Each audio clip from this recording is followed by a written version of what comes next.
Hello everyone, welcome back to my channel Easy Learning with Himal. So this is your crash course for class 12 students जिसका नाम है target 4th में. So ये आपका literature का crash course है जो मैंने ऑलरेडी स्टार्ट कर दिया था. इसकी सेशन 1 वीडियो ऑलरेडी आ चुकी है. ये है आपकी सेशन 2 वीडियो जिसमें हम करने वाले हैं law spring.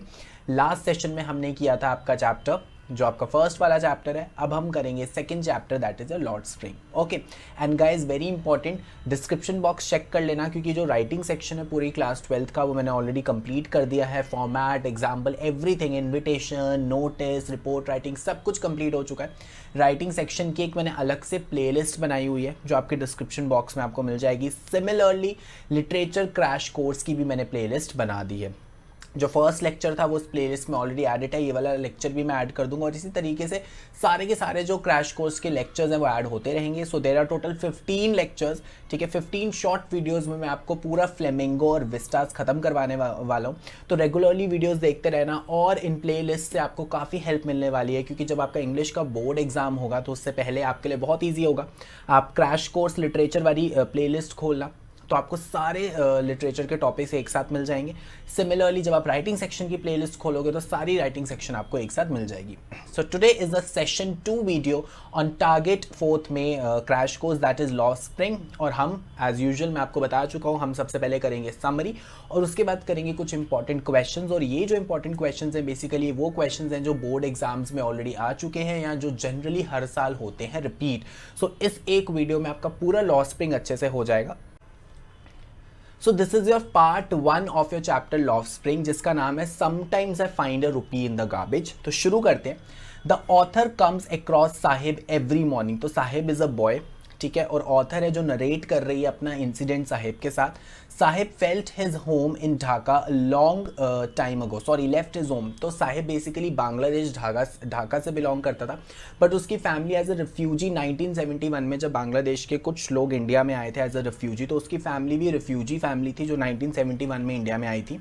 He is trying to sponge gold in the heaps of garbage in the neighborhood. तो बेसिकली जो साहिब है और जो उसकी फैमिली है वो रैग पिकर्स है. रैग पिकर्स कौन होते हैं? जो कूड़े में से सामान इकट्ठा करते हैं कि कुछ यूजफुल चीज़ें ढूंढते हैं अगर उनको कोई गार्बेज से मिल जाए. तो बेसिकली इसका मतलब है स्पॉन्ज गोल्ड, मतलब he is looking for gold in the garbage. तो गोल्ड एक्चुअली यहाँ पे गोल्ड ऑर्नामेंट की बात नहीं हो रही बट गोल्ड यहाँ पे बात हो रही है मनी और something useful. The author asks Sahib why he does that. फिर ऑथर ठीक है, सो ऑथर शी आस्क्स साहिब कि तुम ऐसा क्यों करते हो. ठीक है, सो वो क्या बताता है, साहिब मटर्स होता है बहुत ही धीरे. ठीक है, ऐसे बोलना कोई चीज़ जो अच्छे से समझ भी ना आए, not so clear that he has nothing else to do. So he clearly tells कि मेरे पास और कुछ करने को नहीं है, मेरी यही जॉब है और मैं यही गार्बेज से चीज़ें ढूंढता हूँ.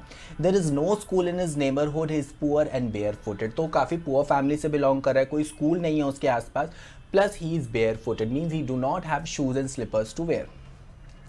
There are 10,000 other shoeless rag pickers. तो रैग पिकर्स कौन होते हैं? जो क्या करते हैं, गार्बेज से चीज़ें कलेक्ट करते हैं. ठीक है, तो उसी तरीके से वहाँ पे 10,000 रैग पिकर्स हैं लाइक साहिब. और ये कहाँ की स्टोरी है? ये दिल्ली की स्टोरी है, सीमापुरी. ठीक है, सो दे लिव इन सीमापुरी, या आउटर एज है दिल्ली का. ठीक है, in structures of mud with roofs of tin and tarpaulin with devoid of sewage drainage और रनिंग वाटर. तो यहाँ पे सीमापुरी को एक्सप्लेन किया गया कि जो एरिया है यहाँ पे जो आपके हाउसेज हैं, ठीक है, वो बिल्कुल कच्चा हाउस है. ठीक है, बिल्कुल पक्का हाउस यहाँ पे नहीं है. प्लस ड्रेनेज का कोई भी सिस्टम नहीं है, गार्बेज इकट्ठा होता रहता है, मतलब काफ़ी ज़्यादा अनक्लीनलीनेस है यहाँ पे और लोगों के पास एक अच्छी हेल्दी लाइफ जीने के लिए यहाँ पे नहीं है. ठीक है, वो बहुत ही छोटे छोटे घरों में रह रहे हैं. ठीक है, जो मड से बने हुए हैं. दे आर स्क्वाटर्स मतलब ये रिफ्यूजीज़ हैं जो बांग्लादेश से आए थे, जैसे मैंने आपको बताया 1971 में.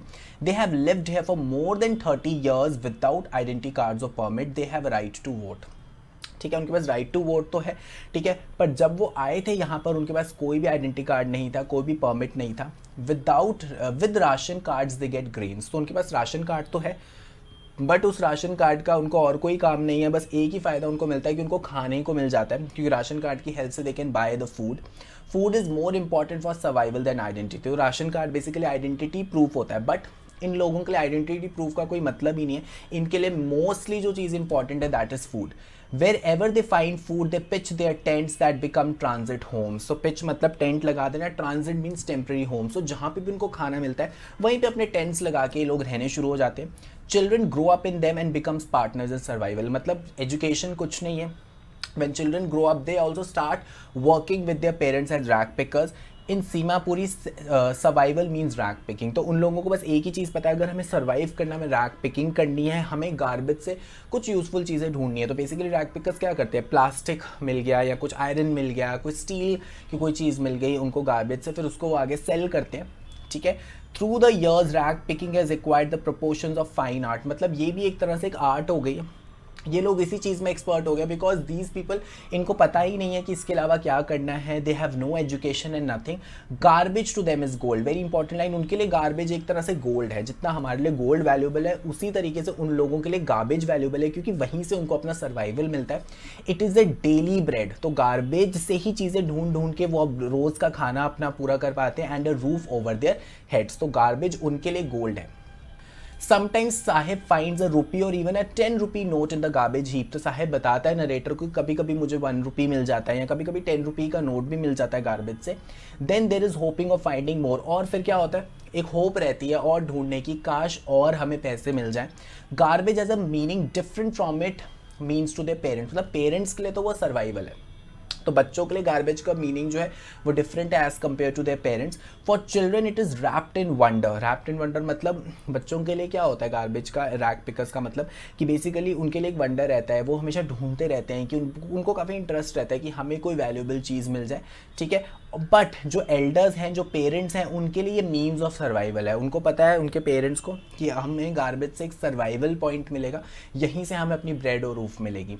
One winter morning, the author finds Sahib standing by the fence gate of a neighborhood club. He is watching 2 young men playing tennis. तो एक बार ऑथर शी वॉचेज साहिब, ठीक है, कि साहिब क्या कर रहा होता है, 2 यंग मैन टेनिस खेल रहे होते हैं, वो उसको देख रहा होता है. They are dressed in white. Sahib likes the game but he is content to watch it standing behind the fence. तो साहिब को टेनिस में इंटरेस्ट होता है, बट उसको पता है ये सब चीज़ें मेरे पहुंच से बाहर है. ठीक है, मैं कभी नहीं खेल सकता. उसको पता है उसको कि मैं रैग पिकिंग ही कर सकता हूँ. ठीक है, I can not afford to play tennis. But वो अपना इस चीज़ में सेटिस्फाइड है और वो आराम से उनको टेनिस खेलते हुए देख रहा है. Sahib is wearing discarded tennis shoes that look strange over his discoloured shirt and shorts. तो जो शूज़ कोई रिजेक्ट कर देता है, ठीक है, तो किसी ने अपने शूज़ रिजेक्ट किए होंगे, वही किसी ने साहिब को दे दिए होंगे, जो काफ़ी अनयूजुअल से लग रहे हैं उसकी ड्रेस के ऊपर.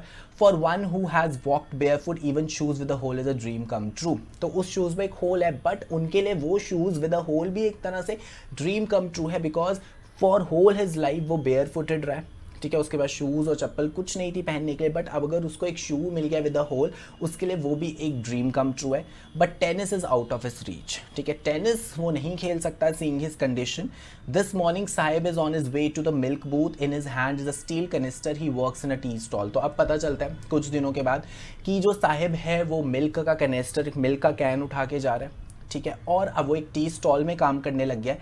He is paid 800 rupees and all his meals. तो उसको 800 रुपये महीने के मिलते हैं वहाँ पे और खाना मिलता है. Sahib is no longer is master. Very very important कि अब साहिब अपना मास्टर नहीं है. पहले जब वो रैक पिकिंग करता था, चीज़ें ढूंढता था, तब वो अपनी मर्जी से काम करता था, कोई उसका बॉस नहीं था. बट नाउ उसका कोई और मास्टर है. अब वो खुद अपना मास्टर नहीं रहा है. His face has lost the care free look. पहले वो केयर फ्री था, किसी के अंडर काम नहीं कर रहा था, बट अब वो जो केयर फ्री लुक है वो उसके चेहरे से जा चुकी है. It doesn't seem happy walking at the tea stall. और वो इतना खुश नहीं दिखता है walking at the tea stall. तभी बोलते हैं कि he is no longer master of his own. Second part जो लॉस्ट स्प्रिंग का है वो मुकेश की स्टोरी है. फिरोज़ाबाद में मुकेश रहता है. That is I want to drive a car. तो जल्दी से ये वाली स्टोरी भी देख लेते हैं. The author come across Mukesh in Firozabad. His family is engage in bangle making but Mukesh insist on being his own master. I will be motor mechanics he announces. तो बेसिकली मुकेश फिरोज़ाबाद से बिलोंग करता है. फिरोज़ाबाद में हर एक फैमिली का मेनली एक ही बिजनेस है, bangles बनाना. ठीक है, बट मुकेश के जो ड्रीम्स है वो डिफरेंट है. ठीक है, वो एक मोटर मैकेनिक बनना चाहता है. एक दिन वो कार को ड्राइव करना चाहता है. I will learn to drive the car, he says. Firozabad is famous for its bangles. तो फिरोज़ाबाद बैंगल्स के लिए काफ़ी फेमस है. Every other family Firozabad is engaged in making bangles. तो वहाँ पे mostly 80 to 90% of the families यही काम करती हैं और उनके एंसेस्टर्स भी यही काम करते आए हैं और आगे जो उनकी नेक्स्ट जनरेशन है वो भी यही काम करती आ रही है कि they are making bangles. Families have spent generations working on furnaces. क्योंकि फर्नेस होती है, ठीक है, वहाँ पे बैंगल्स बनती हैं। तो उन्होंने अपनी जनरेशन्स टू जनरेशन्स लोगों ने फर्नेसेस के पास काम किया है, welding glass, making bangles for women. None of them know it is illegal for children like Mukesh to work in the glass furnace with high temperature in dingy cells without air and light। तो उनको child labour laws के बारे में पता ही नहीं है, उनको ये चीज़ पता ही नहीं है कि मुकेश की एज 14 ईयर्स से कम है और उसको अलाउड नहीं है डिंजी होता है, dirty and very congested, suffocated जगह पे काम करना। They slog their daylight hours, मतलब they spend their daylight hours often losing the brightness of the eyes. तो बैंगल मेकिंग करते करते कितने लोगों की आई साइट भी जा चुकी है। If the law is enforced it could get Mukesh and 20,000 children out of the hot furnaces, कि अगर वहाँ पे लॉ इन्फोर्स कर दिया जाए, लॉ स्ट्रिक्टली फॉलो किया जाए, तो मुकेश की तरह 20,000 बच्चे जो इलीगली वहाँ पे काम कर रहे हैं बैंगल मेकिंग में, वो वहाँ से फ्री हो सकते हैं। They walk down stinking lens choked with garbage. तो जैसे सीमापुरी की कंडीशन थी वैसे ही मुकेश के लोकेलिटी की भी कंडीशन है, स्टिंकी लेन्स हैं जिसमें गार्बेज पूरा का पूरा भरा हुआ है। Past homes that remains hovels with crumbling walls, crumbling walls मतलब वॉल्स विद क्रैक्स, ठीक है। हॉवल्स होता है शेड टाइप, और जिसको हम कहते हैं कच्चा house, that is hovels. Wobbly doors, wobbly doors होते हैं वो डोर्स जो इतने पुराने हो गए जो अच्छे से मूव भी नहीं करते, एंड नो विंडोज, ठीक है। तो this is the condition of the people, उनकी लोकेलिटी की कंडीशन बताई, उनके घर की कंडीशन बताई हुई है जो फिरोजाबाद में रह रहे हैं। ह्यूमन्स एंड एनिमल्स को एग्जिस्ट देयर, मतलब जैसे एनिमल्स रहते हैं ह्यूमन्स भी एग्जैक्टली वैसे रह रहे हैं। They enter a half build shack, shack is a small house, one part of its thatched with dead grass, और एक कॉर्नर पे वहाँ पे डेड ग्रास पड़ी हुई है। अब ये मुकेश के हाउस की डिस्क्रिप्शन है। अ फ्रेल मतलब weak young women is cooking evening meal over a firewood stove. तो जब वो मुकेश के घर में जाता है, नरेटर जाती है, तो वो देखती है कि एक स्टोव पर एक यंग वुमेन है जो वीक है, वो क्या कर रही है, अपना इवनिंग मील मतलब डिनर प्रिपेयर कर रही है। She is wife of Mukesh Elder brother already in charge of 3 men, her husband Mukesh and their father. तो बेसिकली वो क्या है, वो मुकेश की एल्डर ब्रदर की वाइफ है और उसके पास ऑलरेडी 3 लोगों का चार्ज है, उसको रोज़ 3 लोगों के लिए खाना बनाना पड़ता है। एक मुकेश का ब्रदर जो उनके हस्बैंड है, एक मुकेश और उनके father. The father is a poor bangle maker, और फादर भी जो है वो भी एक बैंगल मेकर है। Despite long years of hard labour, first as tailor and then as bangle maker, he has failed to renovate a house and send his 2 sons to school. मतलब इतना हार्ड लेबर करने के बाद भी, मतलब यहाँ पे बताया गया फिरोजाबाद में लोग इतना बैंगल मेकिंग का काम करते हैं, बट स्टिल जो पुअर लोग हैं उनकी कंडीशन में कोई भी इंप्रूवमेंट नहीं है, उनको ज़्यादा प्रॉफिट्स नहीं होते हैं, कि इतनी ज़्यादा मेहनत करने के बाद भी he is not able to send his 2 sons to school, and also वो अपने घर भी रेनोवेट नहीं करवा पाया। All he has manage to do is to teach them what he knows. तो बस वो एक ही चीज़ अच्छे से कर पाया है कि वो अपनी बैंगल मेकिंग की आर्ट उनको सिखा पाया है। Mukesh grandmother has watched her husband go blind with dust from polishing the glass of bangles. तो यहाँ से पता चलता है कि मुकेश के जो ग्रैंडफादर थे वो भी ब्लाइंड हो गए थे, क्योंकि मैंने आपको बताया बैंगल मेकिंग में वेल्डिंग होती है, हॉट फर्नेसेस में काम करना पड़ता है, जिसकी वजह से जो आई साइट है वो चली जाती है। She says that it is his destiny, तो वो मानती है कि इसकी डेस्टिनी है, यही उसके लक में है। She implies that God given lineage can never be broken. तो लीनिएज होता है जो चीज़ें एंसेस्टर से चल रही हैं, तो उसकी ग्रैंडमदर को लगता है कि हमारे घर में यही एंसेस्टर से होता है, हमारे एंसेस्टर्स भी बैंगल मेकिंग करते थे, हम भी बैंगल मेकिंग कर रहे हैं, और ये हमारी डेस्टिनी है कि हम बैंगल मेकिंग फैमिली में ही बॉर्न हुए हैं और हमारी आई साइट तो जाएगी ही। They have been born in caste of bangle makers and nothing but bangles of various colours. तो उनको और कोई भी काम नहीं आता, बस एक ही चीज़ आता है, डिफरेंट कलर्स की बैंगल्स बनाना। Boys and girls sit with fathers and mothers welding pieces of coloured glass into circles of bangles, क्योंकि बैंगल्स क्या होती हैं, सर्कुलर शेप में होती है, तो उसको वेल्ड किया जाता है। They work in dark hutments next lines of flames of flickering oil lamps, मतलब डार्कनेस में भी, रात को भी वो लोग काम करते हैं एक ऑयल का लैम्प लगा के। Their eyes are more adjusted to dark than to light outside. अब आप देखो कितना ज़्यादा डार्क सेल्स में, ठीक है, अंधेरे में, छोटे छोटे फर्नेसेस में लोग काम करते हैं कि उनकी आइज अब डार्कनेस को ज़्यादा एडजस्ट कर रही हैं एज़ कम्पेयर टू लाइट, क्योंकि लाइट वो देख ही नहीं पाते पूरा दिन, they are working in dark. They often end up losing their eyesight before they become adults। और कितने लोग ब्लाइंड हो जाते हैं जबकि वो अभी 18 भी नहीं होते, अडल्ट भी नहीं हुए होते। Savita, a young girl in the drab pink dress, sits alongside an elderly woman। सो सविता है जो अब एक एल्डरली वुमेन के पास बैठती है। She is soldering pieces of glass, her hands move mechanically like the tongs of a machine. वो इतने expert हो गए वो ओल्ड लेडी कि जैसे एक मशीन के टोंग्स वर्क करते हैं उसी तरीके से उसके जो हैंड्स हैं वो सोल्डरिंग का काम कर रहे हैं। सोल्डरिंग भी होता है, ठीक है, सोल्डरिंग भी होता है जब आप 2 टाइनी पीसेस को जोड़ते हो, ठीक है, that is a soldering process, और वही प्रोसेस बैंगल्स में भी फॉलो होता है। Perhaps she does not know the sanctity of the bangle she helps make, मतलब उसको उसकी वैल्यू नहीं पता कि जो बैंगल्स है वो इंडियन कल्चर में उसकी कितनी ज़्यादा वैल्यू है, ठीक है, उसको वो सब नहीं पता है, वो जस्ट एज अ जॉब वो जो है बैंगल्स बना रही है। The old women beside her has not enjoyed even one full meal in her entire lifetime, मतलब इतनी मेहनत करने के बाद भी जो ओल्ड वुमेन है उसने एक टाइम का भी खाना भरपेट पूरी लाइफ टाइम नहीं खाया। हर husband is an old man with flowing beard, और उसके हस्बैंड है वो ओल्ड मैन है जिनकी काफ़ी ज़्यादा बियर्ड है। He knows nothing accept bangles, और उसके हस्बैंड को भी और कुछ नहीं आता सिवाय बैंगल्स बनाने के। He has made a house for the family to live in, he has a roof over his head, little has move with time in Firozabad. कि बस उसकी एक ही अचीवमेंट है कि वो एक अपना घर बना पाया, उसके सर के ऊपर एक रूफ है, और उसके साथ साथ फिरोज़ाबाद में कुछ भी चेंज नहीं हुआ, मतलब डेवलपमेंट ऑलमोस्ट ज़ीरो है।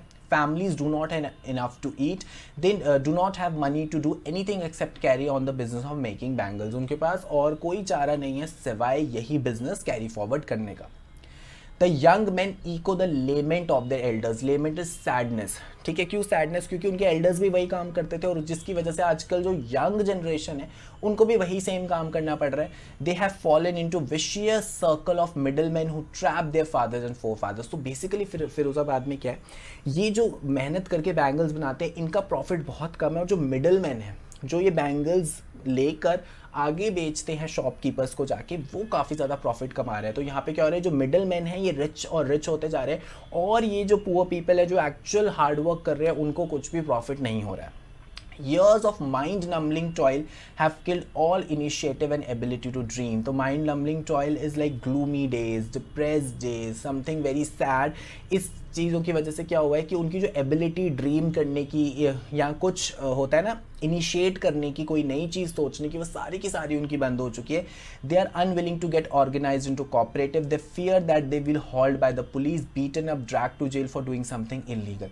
तो वो कोई भी एक्शन नहीं ले पा रहे हैं, ठीक है, क्योंकि वो डरते हैं कि अगर हमने कोई भी एक्शन लिया तो वहाँ पे इतना ज़्यादा ये जो है मोनोपली हुई है इन मिडल मैन की कि पुअर लोगों को क्या कर रहे हैं, बहुत ज़्यादा डोमिनेट करते हैं, और ये पुअर लोग डरते रहते हैं, कोई भी एक्शन नहीं ले पाते, उनको डर होता है अगर हम कोई एक्शन लेंगे या अगर हम कोई कोऑपरेटिव में ऑर्गेनाइज हो जाएंगे तो क्या होगा, हमें we will be beaten up by the police और हमें जेल में डाल दिया जाएगा।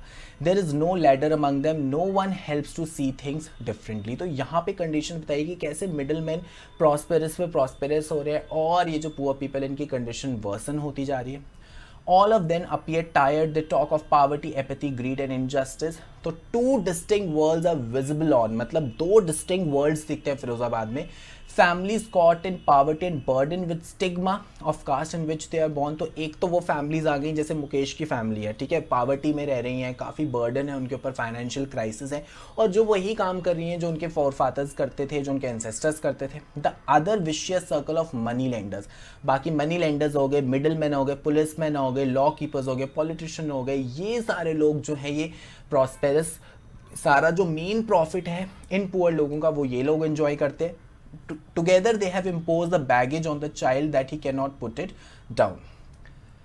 He accepted naturally as his father। तो अब मुकेश एक्सेप्ट कर चुका है जैसे कि मुकेश के फादर ने एक्सेप्ट किया था कि हम और कुछ नहीं कर सकते, हम सिर्फ बैंगल मेकिंग कर सकते हैं, वो मुकेश ने भी एक्सेप्ट कर लिया। To do nothing else without mean to dare, कि उनमें इतनी हिम्मत ही नहीं है कि वो उन मिडल मैन के खिलाफ जाके वो कुछ और करे। And daring is not a part of his growing up. The author is cheered when she senses a flash of it in Mukesh who wants to be a motor mechanic। But author को अच्छा लगता है जब वो देखती है कि अभी भी मुकेश में एक वो स्पार्कल है, एक ड्रीम है उसके पास कि वो एक मोटर मैकेनिक बन सकता है। तो ड्रीम होना भी बहुत ज़रूरी होता है। तो ऑथर को अच्छा लगता है कि एटलीस्ट उसके मन में ये चीज़ है कि वो बैंगल मेकिंग छोड़ के मोटर मैकेनिक बन जाए।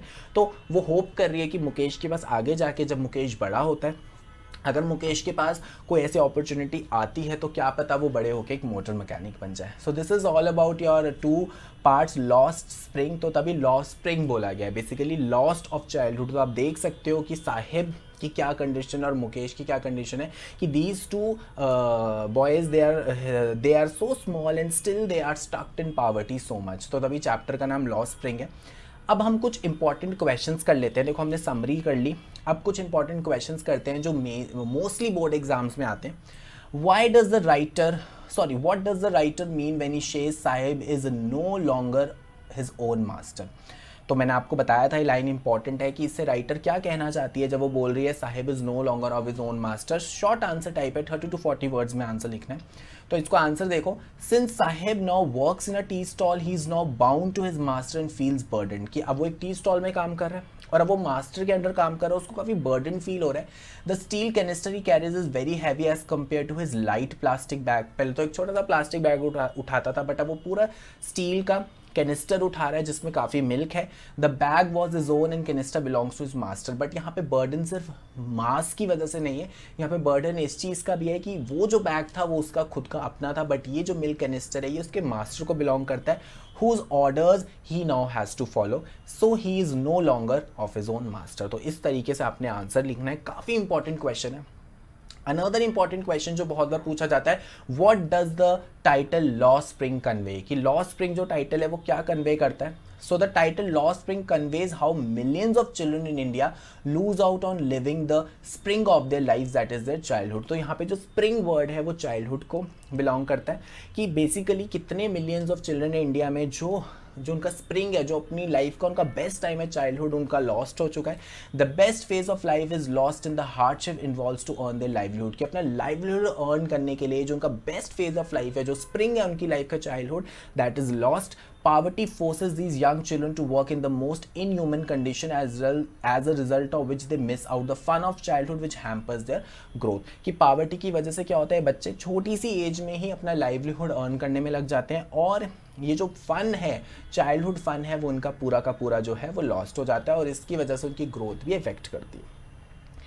एक और इंपॉर्टेंट क्वेश्चन बता रहा हूँ आपको इस चैप्टर से, जो basically long answer type question है, 5 मार्क्स का क्वेश्चन है। Describe the difficulties the bangle makers of Firozabad have to face in their lifes, कि क्या क्या डिफिकल्टीज जो बैंगल मेकर्स ऑफ फिरोजाबाद के वो फेस करते हैं।